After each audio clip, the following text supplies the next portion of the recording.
Mélanie Vogel est donc notre invitée pendant cette première demi-heure. Merci beaucoup d'être avec nous, sénatrice écologiste des Français de l'étranger. On va parler dans quelques instants de la constitutionnalisation de l'IVG, puisque c'est vous qui portez ce combat depuis plusieurs mois. Mais d'abord, un mot sur la réforme des retraites, puisqu'évidemment, c'est aussi l'actualité, mobilisation importante il y a 2 jours. Mais le gouvernement, vous l'avez vu, reste ferme sur le cap. Elisabeth Borne l'a redit hier devant vous, devant le Sénat. Mais elle se dit aussi ouverte à la discussion parlementaire. Est-ce que vous pensez réussir à faire plier le gouvernement ? Écoutez, en tout cas, tout est réuni pour que ça fonctionne à la fin. On est parti d'une mobilisation extrêmement forte le 19 janvier, au-delà de toutes les expériences des syndicats, des partis politiques et de toutes celles et ceux qui combattent cette réforme. La mobilisation s'est amplifiée nettement le 31 janvier. Donc, tout ce que nous avaient dit toutes les personnes qui nous racontaient que le mouvement allait faiblir, que ça allait s'épuiser, etc., jusqu'ici, ont tort. Le 31 janvier, ça a non seulement été des grandes manifestations à Paris, à Marseille, à Lyon, etc., mais ce qui est très intéressant et qui doit, et en tant que sénatrice, on y est très attentif, c'est la mobilisation dans les petites villes, dans les villages. C'est vraiment quelque chose qui touche toute la société, pas que les grandes villes. Il y avait un chiffre qui m'interpellait hier sur la mobilisation. C'est un exemple parmi d'autres, parce qu'il y a plein d'exemples.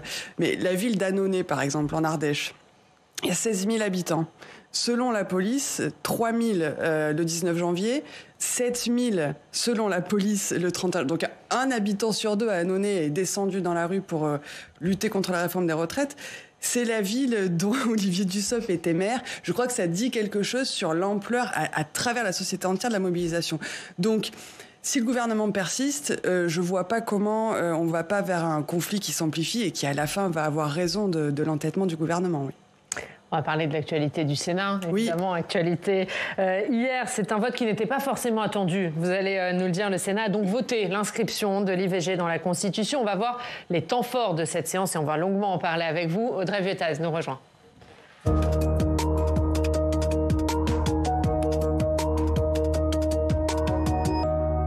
Bonjour Audrey. Bonjour. Et Audrey, le Sénat a donc accepté hier d'inscrire sur le principe et avec des ajustements, on va en parler, l'IVG dans la Constitution. On peut dire que c'est un coup de théâtre ? Oui, je dirais même qu'on peut parler d'un vote historique, inattendu en tout cas, parce que la majorité sénatoriale de droite était opposée à ce texte. Alors le texte a donc été adopté à une très courte majorité, 166 voix pour, 152 voix contre. Il y a eu beaucoup d'abstentions. Il y a eu aussi 16 sénateurs et sénatrices LR qui ont voté pour. Il n'était que 2 sur un texte similaire, votre texte, Mélanie Vogel, à l'automne dernier. Alors on va rentrer dans les détails ensuite, parce que la rédaction ne vous satisfait pas, mais déjà une première réaction. Hier, vous avez dit être très ému. Oui, j'étais très très émue à la sortie du vote. Vous le disiez, c'était inattendu, mais c'était pas impossible. On y croyait, c'est pour ça qu'on l'a fait.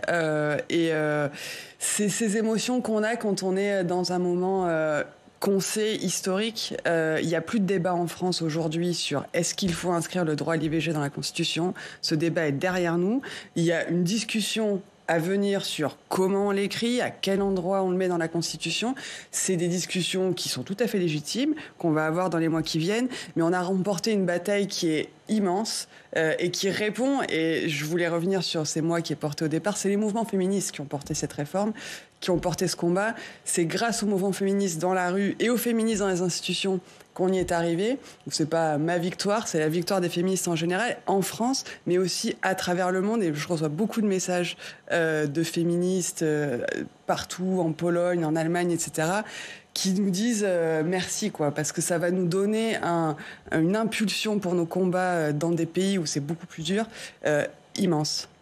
Ça vous a étonné, ce vote ? On va revenir évidemment sur le fond, mais c'est vrai qu'on a entendu beaucoup de critiques sur un Sénat supposé conservateur. Ouais. Est-ce que du coup, vous avez été surprise de ce qui s'est passé hier ?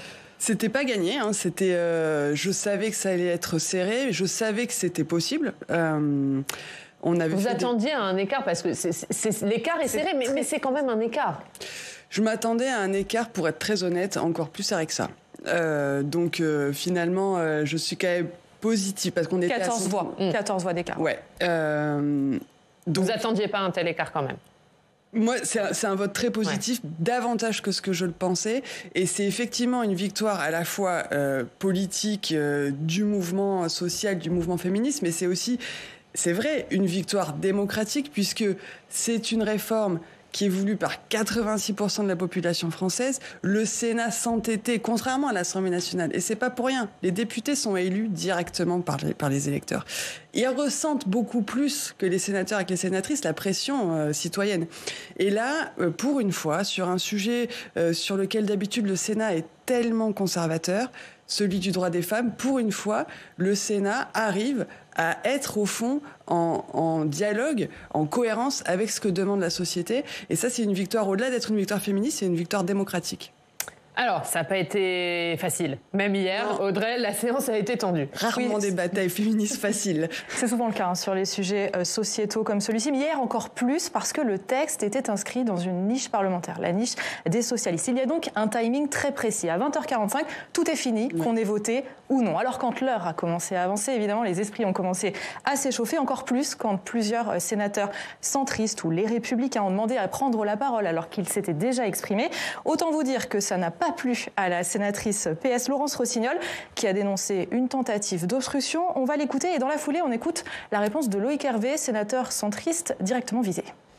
Je vois les inscrits s'afficher de plus en plus nombreux au fur et à mesure du débat. Je vois même des collègues qui sont exprimés dans la discussion générale s'inscrire de nouveau sur l'article. Donc, je ne voudrais pas que le Sénat, ayant déjà, il y a quelque temps, au mois d'octobre, été remarqué pour son vote hostile à la constitutionnalisation, soit aujourd'hui remarqué pour une manœuvre de procédure qui consisterait à faire durer le débat et à ce que nous ne puissions pas voter aujourd'hui. On a le droit, Monsieur le Président, d'avoir le temps nécessaire pour débattre de ces différentes rédactions qui touchent au texte fondamental de la République française. Et moi, ce procès d'intention-là, je ne l'entends pas. Mais c'est pas fini, Oriane. Climax au moment de l'intervention du sénateur Reconquête Stéphane Ravier. Dans la tribune des visiteurs, des militantes se mettent à hurler pour défendre l'inscription de l'IVG dans la Constitution. C'est extrêmement rare. On ne rentre pas au Sénat comme ça. Une photo du contre-champ parce qu'on ne le voit pas à la réalisation que je vais vous montrer après. Autant vous dire qu'on n'interrompt pas non plus une séance au Sénat comme cela. Je vais vous laisser revivre ce moment.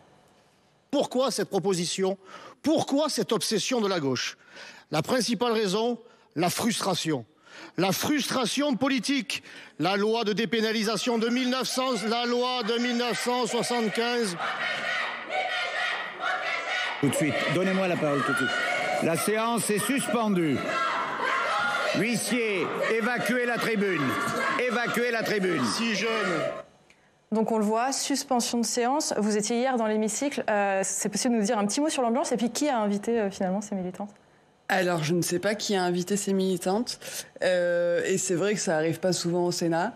Plutôt feutré, en général. Voilà, je pense que ça a surpris, ça nous a surpris, les huissiers aussi. Voilà, après, le moment pour cette action était, s'il en fallait un, plutôt bien choisi, puisque l'intervention du sénateur Ravier était scandaleuse. Toutes ces interventions étaient scandaleuses. Donc voilà, c'est vrai que c'est un moment inhabituel pour... Comment vous avez senti l'ambiance pendant cette séance ? Alors, on sentait que la droite était fébrile, puisque, et c'est ce que vous avez montré de l'intervention de Laurence Rossignol, ils s'inscrivaient pour parler, pour répéter des arguments qu'ils avaient déjà dit maintes fois, et on sentait bien qu'ils n'étaient pas sûrs de leur troupe, et c'est ce qui s'est passé à la fin, et on sentait bien que voilà, il y avait ils recherchaient à éviter le vote en finalement prenant la parole jusqu'à ce que le délai soit passé pour pouvoir passer au vote. Audrey, on parle du fond du texte ? Oui, tant qu'à faire, c'est intéressant aussi. Un peu de contexte d'abord. En octobre, une proposition similaire, la vôtre, Mélanie Vogel, j'en ai parlé, est retoquée par le Sénat. Plusieurs motifs invoqués par la commission des lois notamment et par la majorité de droite. Le texte n'est pas bien écrit, le droit à l'IVG n'est pas menacé en France et on ne modifie pas la Constitution aussi facilement. L'Assemblée prend acte et fait une nouvelle proposition transpartisane en prenant en compte certaines remarques du Sénat. Rien n'y fait, c'est insuffisant pour Agnès Canayer, la rapporteure LR de la Commission des lois, mais, et c'est assez surprenant, Philippe Bas, sénateur LR, il faut le rappeler, ancien collaborateur de Simone Veil aussi, fait une autre proposition. Il propose de réécrire totalement le texte. Pour la petite histoire, à l'automne dernier, sa collègue sénatrice socialiste Marie-Pierre de La Gontrie l'avait accusé d'être en fait opposée à l'IVG et de se cacher derrière la rédaction, une mauvaise rédaction de la loi. Il semble qu'il ait été piqué. Il annonce donc cette nouvelle version où le droit des femmes devient une liberté. On l'écoute. On écoute ensuite les réactions à cette proposition. Chers collègues, je vous propose d'effacer totalement la proposition qui nous vient de l'Assemblée nationale pour écrire que la loi détermine les conditions dans lesquelles s'exerce la liberté de la femme de mettre fin à sa grossesse. C'est une formule qu'on retrouve fréquemment dans l'énoncé des libertés constitutionnelles. Elle permet de préserver l'équilibre de la loi Veil. Je le dis au président Bas et je le dis à vous tous, l'IVG n'est pas seulement une liberté. Pour nous, c'est un droit. Mais cette rédaction proposée a la vertu de s'engager sur le chemin de la constitutionnalisation. Notre groupe la soutiendra comme étant positive, même si elle est imparfaite. Est-il raisonnable de vouloir constitutionnaliser à tout va? Dominique de Legge l'a très bien dit. Demain, si on a, par exemple, le droit au suicide assisté, il y a la PMA pour toutes. Pourquoi donc ces droits seraient-ils de portée inférieure? La Constitution française de la Ve République, elle n'est pas faite pour adresser des messages symboliques au monde entier.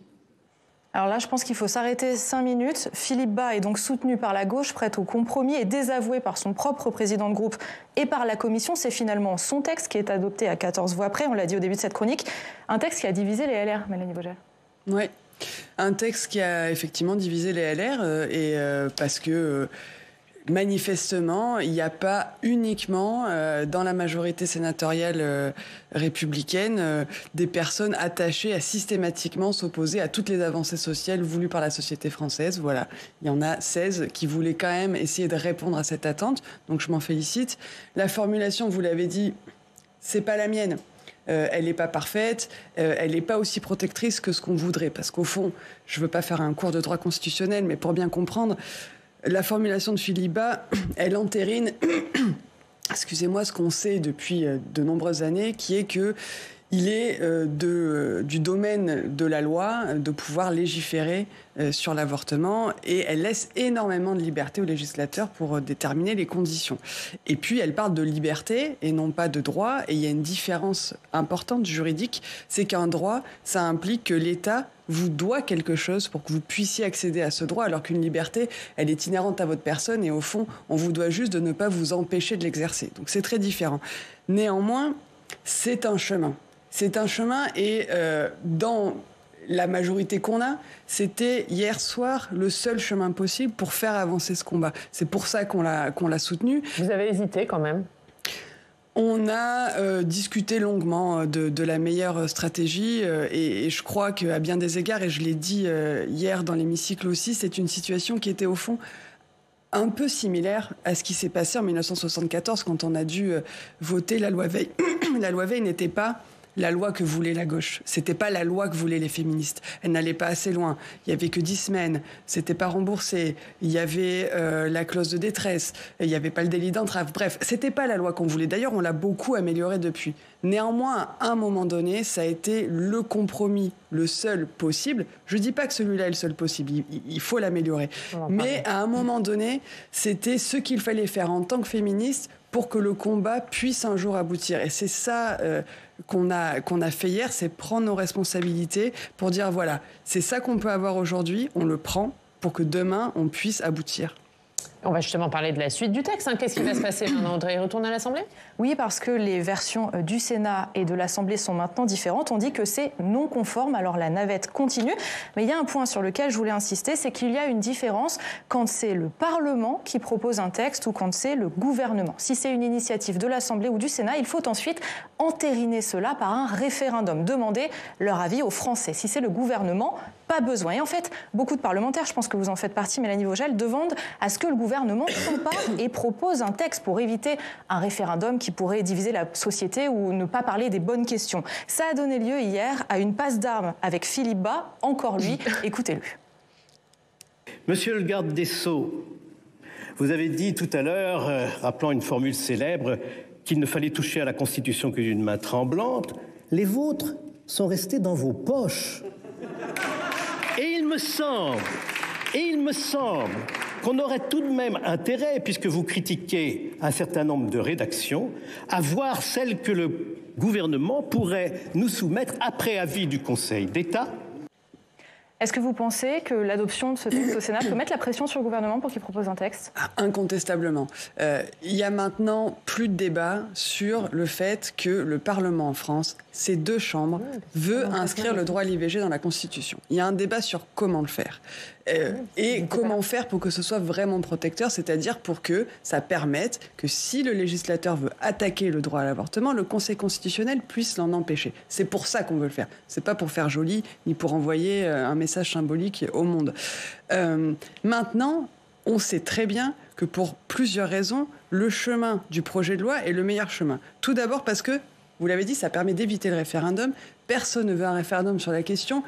À quoi ça sert d'aller demander aux Français qui disent à 86% qu'ils veulent cette avancée, est-ce qu'ils le veulent vraiment par référendum? Ensuite, un référendum, on répond rarement à la question qu'on vous a posée. Je crois qu'on n'est pas dans un moment où les Français sont très tendres avec ce que fait le gouvernement, donc je ne suis pas convaincue que ce soit le meilleur moment pour leur poser cette question. Et puis, ça donne une tribune pendant des mois à toutes les personnes qui, au-delà de ce débat sur la constitutionnalisation, s'opposent au droit à l'avortement en soi. Donc, ce n'est pas une bonne idée. Donc, il faut un projet de loi pour éviter ça, et puis aussi pour qu'on puisse débattre dans des conditions non dégradées, pas dans des niches parlementaires où on a 2 heures et une possibilité très limitée de travailler sur le contenu vraiment profondément. Il faut que le gouvernement entende, voilà, vous avez une volonté parlementaire, il y a une majorité, vous avez la majorité pour le faire maintenant. Faites travailler vos administrations, proposez-nous un projet de loi qui puisse mettre d'accord les deux chambres, qui évite le référendum, qu'on l'adopte au Congrès et qu'on passe à autre chose. Mais vous en doutez, parce qu'Emmanuel Macron, il n'a jamais montré un grand enthousiasme sur l'inscription de l'IVG dans la Constitution. C'est vrai, et je pense que dans le gouvernement, il y a effectivement des débats. Néanmoins, un peu de cohérence. Emmanuel Macron a plaidé l'année dernière pour que le droit à l'IVG soit inscrit dans la Charte des droits fondamentaux de l'Union européenne. Moi, je veux bien, c'est très bien. Mais pour inscrire le droit à l'IVG dans la Charte des droits fondamentaux, il faut l'unanimité des États. Peut-être commencer par son propre État, d'accord, qu'on dirige soi-même. Ce serait quand même acte de cohérence, je pense, minimum. Merci Audrey. Merci. Ce résumé très complet de cette séance, évidemment. Et on voulait en parler longuement avec vous, Mélanie Vogel, puisque vous avez quand même porté ce combat ici au Sénat depuis longtemps. On va parler d'un autre texte, on va parler du projet de loi immigration. D'abord, on va aller à Perpignan pour parler de ce sujet. On retrouve Pierre Mathis. Bonjour Pierre, merci beaucoup d'être avec nous, rédacteur en chef de l'Indépendant. Pierre, vous allez revenir sur un épisode récent autour de la frontière entre la France et l'Espagne. Oui, bonjour Oriane. Moi, j'ai décidé de revenir ce matin sur ce qui est arrivé il y a une petite dizaine de jours ici au col de Banyuls, à la frontière franco-espagnole, qui est un lieu de passage qui est fermé par la préfecture des Pyrénées-Orientales, donc par l'État, depuis déjà plusieurs mois, avec des gros, on voit sur la photo, il y a des gros rochers qui empêchent les véhicules de passer. Et il y a une dizaine de jours de ça, côté catalan, côté de l'État espagnol, du côté des Catalans du Sud, il y a les habitants d'un village juste de l'autre côté qui faisaient une fête de l'olive qui attire toujours beaucoup de monde des deux côtés de la frontière. De nuit, ils ont amené des bulldozers et ils ont enlevé ces rochers que la préfecture des PO n'a remis en place que après la fête, qu'après la fête de l'olive. Donc, ce qui est intéressant dans cette affaire, c'est que l'État français explique que la circulation ne sera rouverte que lorsque les Espagnols feront de leur côté des patrouilles communes, puisque bien évidemment ce col il est fermé parce qu'il y a beaucoup de passages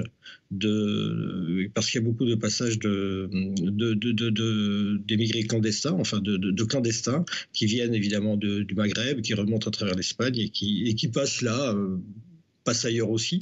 Mais enfin, c'est cet endroit qui est fermé. Et donc, on voit bien que très concrètement, dans la vie quotidienne de plusieurs villages et dans la vie aussi quotidienne de deux régions qui sont de chaque côté d'une frontière, cette affaire d'immigration, elle est extrêmement concrète. Sur la côte Vermeille, il y a beaucoup d'endroits où on retrouve des traces de passage des émigrés clandestins. Et donc, voilà, on est confronté à cette difficulté-là ici dans les Pyrénées-Orientales. Très concrètement, on voit bien que l'immigration arrive, les migrants arrivent et tentent de passer d'État en État. Donc la question que ça pose évidemment, et vous pouvez demander de poser une question à la sénatrice, c'est de savoir si le contrôle aux frontières doit être d'une certaine façon rétabli ou en tout cas revu pour justement essayer de contrôler cette immigration clandestine. Moi, je ne crois pas que la question qui se pose là, que la bonne réponse à la question en général de l'immigration en Europe, ce soit celle de rétablir des frontières entre les États européens à l'intérieur de l'espace Schengen avec des rochers.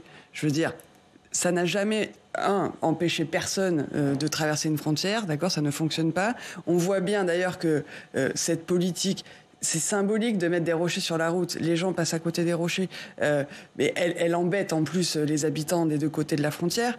Et puis, elle ne résout absolument rien à la question fondamentale. Comment on gère les flux migratoires aujourd'hui au niveau européen dans un contexte où ils vont, du fait de diverses crises, augmenter. La vraie réponse, c'est pas 4 rochers sur une route, c'est une révision globale de notre cadre d'asile et migration au niveau européen, puisque il est inopérant pour beaucoup de raisons. Il met la responsabilité unique première sur les pays d'accueil, et donc c'est très déséquilibré. Il ne permet pas de pouvoir ventiler correctement les migrants et éventuellement les réfugiés au sein de l'Union européenne. Donc la vraie réponse, elle doit être européenne. En aucun cas, une fermeture de frontières à l'intérieur de l'espace Schengen n'a jamais résolu quoi que ce soit. Un mot, Pierre ? Oui, voilà, c'était la question que je voulais poser après. Effectivement, le projet européen est-il compatible avec ce genre de mesures ? On voit bien que les habitants d'Espoy, qui sont côté Catalogne du Sud, ont envie de communiquer avec les habitants de l'autre côté de la frontière. Et on peut se demander si, effectivement, ça a un sens aujourd'hui, dans l'Europe telle qu'elle est construite et dans les interactions européennes aujourd'hui, de vouloir contrôler les frontières nationales. De bloquer des routes et d'empêcher la libre circulation, y compris des Européens, parce qu'on n'est pas capable d'avoir une politique convenable, humaine et sensée d'asile et migration au niveau européen. Donc la réponse, je suis d'accord avec vous, de ce que je comprends de ce que vous dites, la réponse, elle doit être européenne par la révision de notre cadre législatif européen. Un mot juste sur le projet de loi. Après, on parle de votre une, Pierre, mais un mot sur le projet de loi migration, puisqu'il a été présenté hier en Conseil des ministres. Il y a à la fois des mesures pour faciliter les expulsions, c'est la partie fermeté, comme dit le gouvernement. Il y a une deuxième partie humanité, ce que dit le gouvernement, avec notamment ce titre de séjour pour les travailleurs étrangers dans les métiers en tension. Est-ce que c'est un projet que vous pourriez discuter, amender, ou pour vous, c'est non ? Non, moi, je veux bien toujours discuter de toute façon, mais la partie fermeté, comme il l'appelle, et elle est parfaitement absurde. À la fois, je pense qu'il y a beaucoup de dispositions qui ne sont pas constitutionnelles, qui ne sont pas non plus conformes à nos engagements internationaux. Elle part d'une idéologie, j'entendais Gérald Darmanin, qui consiste à dire... le top dans la vie, c'est quand même d'expulser le maximum de monde possible, alors que ça répond pas à des arguments réalistes, c'est-à-dire beaucoup de monde qui ne sont pas expulsés, c'est parce qu'ils sont pas expulsables. Et puis ça participe d'une logique qui consiste à dire que l'immigration est nécessairement un problème et qui ne résout rien sur le terrain. Les aspects que vous appelez, qu'il appelle humanité, moi je veux bien discuter de la manière dont on régularise des gens qui travaillent aujourd'hui, qui participent à notre économie sans aucun droit. C'est malheureusement une logique utilitariste, le prendre sur les métiers en tension, etc. Mais moi, s'il y a des dispositifs qui peuvent permettre d'améliorer la vie des gens en vrai sur le terrain, je suis ouverte à en discuter. Pierre, un mot rapidement de votre une des propriétaires se rebiffent. Oui, alors, sujet intéressant, c'est un quartier de la vieille ville de Perpignan qui est un quartier difficile, un quartier où on trouve beaucoup de populations gitanes et maghrébines. Et dans le cadre de sa rénovation, on a une enquête de l'Indépendant révèle ce matin que des maisons ont été détruites alors que les propriétaires ont reçu la notification des huissiers quelques heures avant, et alors surtout que les propriétaires se battaient depuis des années pour justement que la mairie, qui était propriétaire de l'immeuble à côté, solidifie cet immeuble parce qu'eux avaient fait de leur côté des travaux. Donc on se rend compte que l'intérêt de cette enquête est de montrer que la rénovation et la démolition, c'est pas la même chose. Merci beaucoup Pierre Mathis d'avoir été avec nous. On regarde la une de l'Indépendant. Un dernier mot sur une question qui concerne votre parti, c'est Julien Bayou qui avait été accusé de violence psychologique par une ex-compagne. Hier, on a appris que la cellule interne d'Europe Écologie Les Verts avait clos le dossier, faute d'avoir pu mener à bien son enquête. Qu'est-ce que vous en pensez ? C'est évidemment une décision qui, au fond, à la fois est logique, puisque la personne qui avait effectué le signalement n'a pas souhaité, dans les conditions qu'on pouvait lui offrir, venir témoigner. Donc à partir de là, il est assez logique qu'on ne puisse pas conclure. Néanmoins, c'est évidemment pas satisfaisant, je crois, pas pour cette personne, pas pour Julien Bayou, et pas pour nous, comme parti, puisqu'évidemment, je crois que tout le monde aurait préféré que ça se termine par une décision substantielle plus claire. Maintenant, je pense que ça doit nous faire réfléchir plus largement à est-ce qu'on peut et comment améliorer notre mécanisme. On a été le premier parti à mettre en place cette cellule dans un contexte de nos propres défaillances, suite à l'affaire Baupin, aussi des défaillances de la justice. Ce système, il n'est pas parfait, on est en train de l'auditionner. Et je suis ouverte, comme tous les écologistes, à réfléchir à la meilleure manière possible pour que ça se passe mieux. Je crois qu'on a encore un peu de travail à faire. Merci Mélanie Vogel. Merci beaucoup d'avoir été notre invitée ce matin. Dans 20 minutes dans le club, on parlera de la mobilisation contre la réforme des retraites chez les saisonniers dans les stations de ski. On verra l'impact notamment alors que les vacances d'hiver commencent. Mais d'abord, on va parler de la guerre en Ukraine. C'est Christian Cambon qui nous rejoint.